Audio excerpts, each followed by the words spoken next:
God, I love recruiting season. The Florida Gators have landed another commit. CJ Hester, you are a Florida Gator.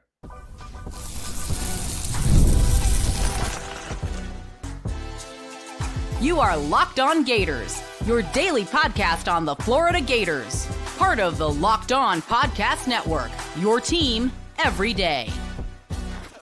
Hello and welcome back to another episode of Locked On Gators, part of the Locked On Podcast Network, your team every day. Thanks for making Locked On Gators your first listen of the day. Every day we are available daily and free, whether it's in the podcast and on YouTube. And sometimes, some very glorious times, we get to go live twice, or we get to have two shows in a day. Once with our normal show, and once when the Florida Gators land a commitment, and by golly, that's today. It was also yesterday. It will hopefully be tomorrow as well. My goodness, the Florida Gators are cooking right now. And CJ Hester committed to Florida over, reportedly, Georgia, Iowa, and Syracuse. And again, we've talked about the reasoning for those schools being in there. And we mentioned how playing time was an important part and how development was an important part. And for Florida, you landed the guy that's looking for that. That's why those four were the final four there. Georgia, of course, always going to be in there for defensive backs. Syracuse, Fran Brown, fantastic defensive backs coach. Playing time is available there. And of course, he has that reputation as a developer. Iowa is, of course, a place that has bred defensive backs for years now. And bringing in a guy like CJ Hester would be, hey, we can develop you and you're a great athlete. We'll get you to the league. So great selling point there for Iowa. But here's the thing. It just wasn't enough. It just wasn't enough because sometimes the Florida Gators get red hot on the recruiting trail. And sometimes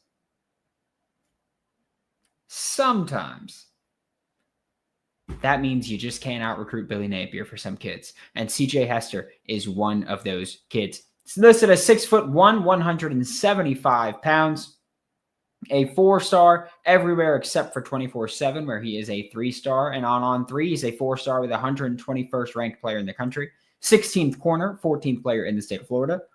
24/7, unranked nationally, 40th corner, 67th player in the state of Florida, which, by the way, if I'm not mistaken, and I'm pretty confident in this, 24/7 is supposed to update their rankings this month, so that will probably change. On ESPN, he's a 4-star, 252nd player nationally, 19th corner, 38th player in the state of Florida. And on Rivals, he's a 4-star, not ranked nationally, 23rd corner, 47th player in the state of Florida.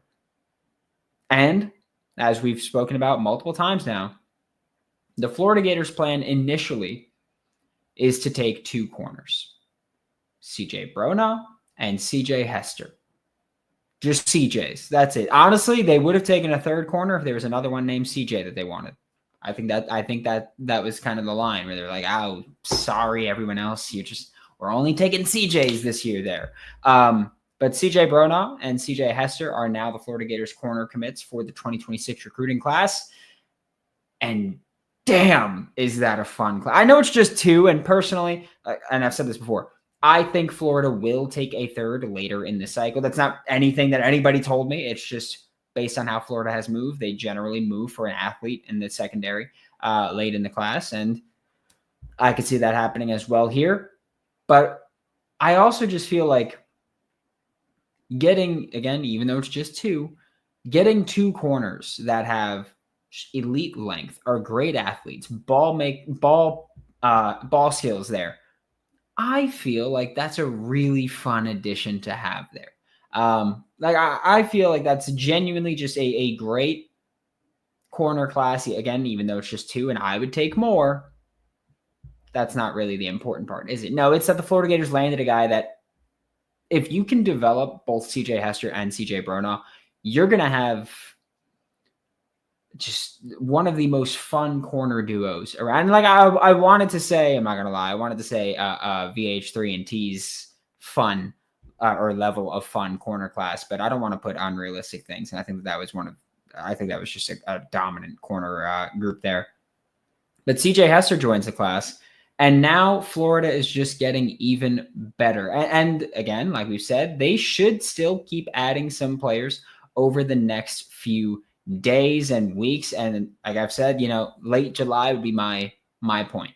And I said that I think that by the time we get to this mid-July break, Florida should have 16 to 18 commits. Guess what? With CJ Hester, Florida has 16. So Florida, now number 13th ranked nationally on On3/Rivals. I don't know really how they're talking about that merger thing they got going on, but Florida's 13th behind Florida State, but also Florida has 5 less commits than Florida State. So not surprising that Florida's behind them, but Florida's barely behind them. One more commit, hopefully tomorrow, and you'd get bumped up there. And Miami is at number 10, so Florida could surpass quite a bit with just a little bit of traction there. Because again, linebacker, there's a lot of progress there, or a lot of momentum being made in the linebacker room, and just defensively in general, this class has been kind of picking up now. At first, this class started with, well, we got all our 5 offensive linemen. We've had our quarterback this whole time. We've got a couple receivers. We've got a running back. We've got a bunch. And now defense is finally picking up there. And for Florida, now it's just about continuing to be absolutely great. That's it. That's all it is. It's just about being great. It's just about getting better. And right now at corner, you're pretty set. Like you look at this Florida Gators 2026 recruiting class, and I'm not trying to toot their horn too much. I'm not trying to give them too much praise. But if you look at this class, it's really filled out to start being a pretty damn solid class. Again, I know the rankings. We'll talk about the rankings. That's fine. I don't personally give a damn about the rankings, whether that's team or player rankings. For me, they're kind of just trash talk points. They're not real ball talk points, because I think a lot of the people doing the rankings don't know football. Not all of them. There are some that I genuinely do respect their opinions. But there's a lot of them I'm just like, I really don't think you know what you're looking at, especially in some positions. But we're going to talk about this 2026 class because it's filling out. It's filling out pretty damn nicely, if I do say so myself. We'll talk about that in just a second with Locked On Gators. You ever wish managing your money felt easier? With Monarch Money, it can. Whether you're growing your savings or planning a big purchase, Monarch puts you in the driver's seat. It's like having your own personal CFO, giving you full visibility and control over your finances. And Monarch Money is more than just a budgeting app. It's a complete financial command center. You can track all of your accounts, all of your investments, and all of your spending in one place. So in addition to managing your money, you're also building wealth. Take control of your finances with Monarch Money. Use code LOCKEDONCollege at monarchmoney.com to get 50% off your first year. That's monarchmoney.com, code LOCKEDONCollege for half off your first year. Thanks again for making Locked On Gators your first listen of the day every day. We are available daily and free, whether it's in the podcast and on YouTube. And like I said, Florida, the class is filling out a good bit now, right? We're at 16 commits. We're a month and a half ago. We were at 1, and everybody was getting their nice little stupid jokes off. I hated it. I hated the little 1 commit. Like just say you're a dumbass. Just that, instead of making a 1 commit joke, just make an I'm a dumbass joke. That's all you got to do. Because that's all you're proving. That's all you're getting off. Congratulations on firing your shot. You look like an idiot. All right. Just want to throw that one out there. And that's me. The way I look, I'm saying you look like an idiot. So I think that that's pretty telling. But the Florida Gators 2026 recruiting class is starting to fill out, right? And the way that I personally like to look at recruiting is you basically want to build a roster, right? I think that's the way that we should look at it, is you want to build basically a team, a starting team, because not everybody's going to pan out the way you want them to. So you want to get the bodies and you want to consistently cycle in guys. And so when I look at this, I look at, you got QB. QB was the first spot you had in this class, and it's the one that has not changed. So you got QB. You got a running back in Carson Baker. We'll say this. We'll say you got a running back and a half and a receiver and a half, because you've got Carson Baker and Justin Williams can be out there. And at receiver, you've got Marquez Daniel and you've got Justin Williams. Is because he's an offensive weapon. I've listed him as that. Like I did my rankings and I put offensive weapon. That's what he is. Then you've got a tight end, which again, you're probably going to add another receiver, probably going to add another running back, probably going to add another tight end, maybe a third tight end as well. But you've got a tight end in Kekua Almua. So you've got your inline guy. And again, we've done scouting reports for all these players. Honestly, I want to put them all up individually so we have them. It's just a matter of actually editing that and getting it out there. But we've got Will Griffin, confident, I'm confident in his ability to get developed, and I'm confident in his physical traits. It's just about, getting everything up to speed. Carson Baker, elite speed at running back. Really fun watch. Like, just watch him. He's I think he was the most fun I had watching a running back or watching a recruit in this cycle. It'd be Carson Baker or Tyler Chukium. Marquez Daniel, just elite size and alpha mentality at receiver. Harrison, I think tomorrow. I'll say that. Offensive line, you've got your 5 guys, right? You've got Tyler Chukium, Chancellor Campbell at tackle. Javari Lucas still listed as a tackle. I think he's going to be more of a swing player all around. Janari Carr, Desmond Green on the interior. There are a few guys that would be +1s in this class, and there is one guy that isn't currently an offensive lineman that I do think is going to be an offensive lineman. And so but I also view him as a +1, so I think he'd fit in there.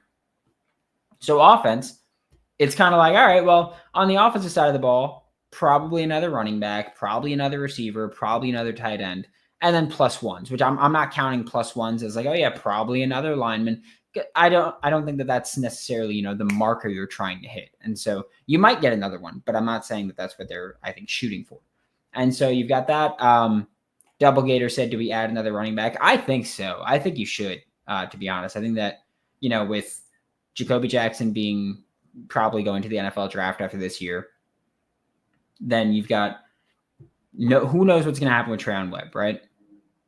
Is he going to get passed up? Is he going to earn the playing time and stay for 2026, or is he going to get passed up and leave for 2026? And I'm not saying I think that he should. I'm just saying that's a realistic question that you have to at least ask. You took 3 running backs this past class. You had 2 the year prior. Odds are one of those guys at some point is going to transfer out. I think you should take 2 running backs just about every year.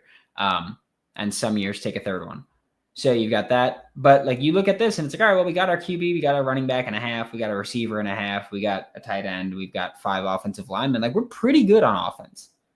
We need to add what? 3.5 players or 3 players with a running back, a receiver, and a tight end probably. And then the rest is just extra credit. So you're pretty good there offensively. Defensively, you've got Kendall Gervil, you've got Jarayla McCoy, you've got Jameer Perez listed as defensive lineman. Jarayla McCoy is expected to be an edge guy. Jameer Perez is probably not going to be in this class tomorrow, by the end of the day tomorrow, if we're going to be honest. He mentioned, I got a big announcement on Friday, and my expectation is that it's either him saying, hey, I'm flipping to Ohio State, or hey, I'm decommitting from Florida. Like, those are the only 2 outcomes I see happening here. And like we talked about, according to 24/7, Florida hasn't gotten a recruit from the state, or a signee from the state of Ohio since 2002. It's tough to do. One, because it's tough to get kids out of Ohio. Because if they're Florida quality, odds are they're Ohio State quality, right? Ohio State's the top of the Big Ten. So odds are, if they're Florida quality, they might be Ohio State quality, or they probably are Ohio State quality. Okay? So you're like, it's not like it's like, oh yeah, like I'm being out recruited by Iowa here. Like, you're going up against an elite Big Ten team that's won national championships, that has won multiple since the last time you've won any. So makes sense as a selling point there. It's also just tough to get kids out of that Midwest area. there's a lot of schools in the area, a lot of Big Ten schools in the area, because you got Ohio State, and then if not Ohio State, you got Penn State, you got Michigan State. Iowa's right there. And I'm not saying Iowa's a great school. I'm just saying, though, like if Ohio State doesn't want you and you want to be close enough, Iowa, Indiana, Penn State, Michigan, all those schools are nearby. So it's tough to get kids out of that area. But Jameer Perez, I don't think will be in here. Linebacker, none committed right now, but possibly within the next 2 weeks, you'll have 3. You're leading right now for Malik Morris, DQ Forkputt, and I think that Isaiah Williams is very much in the mix here. Edge, you need more bodies. Defensive line, you need more bodies. Corner, we know that they want to take 2 in CJ Bronaugh, CJ Hester. Safety, they have Caden Hall. I think they take another one, just because, again, similar to running back, you got guys who are going to be draft eligible, potentially heading out. Jim Martin said Waltez Clark in the fold. Also, oh yeah, I'm not saying that. Yeah, I was talking about just for this year. I don't think any freshman running back's going to do a ton. I'd be ecstatic if they did, but I don't like to. Or not saying that I don't think they'll do a ton. I don't like to project or rely on freshmen doing a ton. So I try to just not talk about them as if I can expect them to do it. Just because it's tough. You could be a 5-star elite kid. Like DJ Lagway was elite, and I was cool with him playing. But ideally, I didn't want him to play a ton. I wanted him to rotate in, get him game reps, but not be too overly reliant, because freshmen are just volatile. And so I don't like to be too reliant on volatility. That's just not how I like to do things. But hey, if you want to, that's all you. Let's have Duvalti. But so this class is pretty filled out offensively. Defensively needs work. But think about where this class was defensively a couple weeks ago. You didn't have Kendall Gervil. You didn't have Jarayla McCoy or CJ Bronaugh just 3 weeks ago. And now you got, or you might have, I think you got Jarayla McCoy 3 weeks ago. But like this class was barren on the defensive side, and now they've started to fill out, and they're starting to get better, and they get to really focus on filling out this defense. And then it's kind of like, all right, let's just keep the guys we have, take a couple that we want, take a few +1s, see what we can do after we win games on the field this season. Because I do think that there's guys like Trenton Henderson who committed to LSU last night. But I do think there's guys where it's like, all right, well, we don't have them now, but I'm not willing to say we're not going to get them at all. That's just not how I like to approach these things. So CJ Hester in the class now, a corner. We know they want to take 2 corners initially, so you're filled out there. Again, linebacker, you're trending for 3, so you will be filled out there. It's really about figuring out the rest of your defensive line and another safety, which Florida's been in play for quite a few. And once you figure those out, it's all extra credit. And so Florida's 2026 recruiting class, I don't care about the ranking, right? I've been very open about this. I don't care about who's ranked where, partially because I disagree with the rankings, but partially because I know that when these rankings change, guys are going to move. Okay. Like guys are going to climb up boards. And we've talked about a few guys that we do think will climb up boards quite a bit. I think Tyler Chickium might skyrocket when those ranking updates come in. I think he's a dude.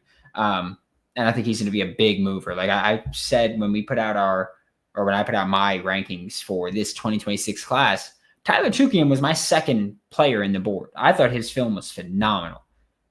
It was CJ Bronaugh and it was Tyler Chickium. I think he's a dude. Like I think he's just got all the tools to be great. And so when I look at that, I'm like, all right, well, I'm happy with that film. He's going to climb. And if he doesn't climb, it's because you don't know what you're looking at. Simple as that. That's my take now. That's my take on it. Desmond Green's going to climb, I think. I think Chancellor Campbell might a bit, not a ton, but a bit. CJ Hester, I think a bit, specifically with 24/7. I think he's going to catch up there, and then the composite will just balance out. Caden Hall, I think, will be a blue chip player with 24/7, so he'll climb. Carson Baker might be a blue chip player. He might be one of those guys that's like on the edge there of low 4, high 3, but I think his film's awesome. Jarayla McCoy, 24/7, going to catch up, hopefully, with the rankings. Like there's a lot of guys where it's just about catching up, and I'm not faulting them for being lower. Like Jarayla McCoy's film, he's very raw. But I do think that he justifies or warrants a higher ranking than he has. And I think it's just about, when they update the rankings, we'll see what happens. But Florida should, the class should jump. I don't care what the class is ranked right now on July 3rd. I don't care what players are ranked on July 3rd. I do trust that Florida is ahead of the curve on a lot of these kids. And so I think they're going to be risers. And I'm not trying to just be optimistic. There's some, I put out my rankings of how I feel about kids. So some I'm lower on than others. But I think ranking-wise, it's just about catching up there. Thanks again for making Locked On Gators your first listen of the day, every day. We are available daily and free, whether it's in the podcast and on YouTube. We will be back tomorrow at the absolute latest. 20 minutes is longer than we usually do for these live streams, but I'll tell you what, I freaking love it. We'll be back tomorrow at the absolute latest. Thanks for making Locked On Gators your first listen of the day, every day. We are available daily and free, whether it's in the podcast and on YouTube, and I'll see you all next time.